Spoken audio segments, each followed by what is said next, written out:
अस्सलाम वालेकुम। जातीय का अहम ख़बर शेयर कंदा हलूं। जाती पंहिंजे मुतालबनि जे मंगताला पैरामेडिकल अमले पारां अॼु चौथे ॾींहुं बि एहतिजाज जारी। OPDO बाइकाट, एडमिनिस्ट्रेटिव ब्लॉक अॻियां धरणो, सख़्त नारेबाज़ी, ग्रेट हेल्थ अलाउंस जे सॾ ते तालका इस्पताल जातीअ में पैरामेडिकल स्टाफ पारां rickshaw allowance, service star culture जी बहाली समेत ॿियनि जाइज़ मुतालबनि जे मंगताला OPDO बाइकाट करे इस्पताल जे एडमिनिस्ट्रेटिव ब्लॉक अॻियां धरणो हंयो वियो।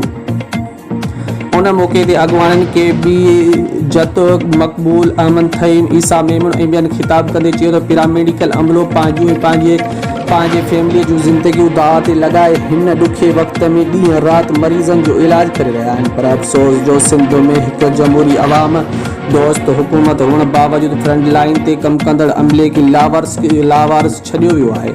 सिहत अमलो मुसलसिल एहतिजाज करे रहियो आहे, पर अञा ताईं संदन जाइज़ मुतालबा तस्लीम नथा कया वञनि। हिन PP चेयरमैन बिलावल भुट्टो ज़रदारी ऐं ॿियनि वसवारनि खां मुतालबो कयो त सिहत मुलाज़िमनि जा जाइज़ मुतालबा risk allowance, service star culture मंज़ूरी करे मुलाज़िमनि मां बेचैनी ख़त्म कई वञे।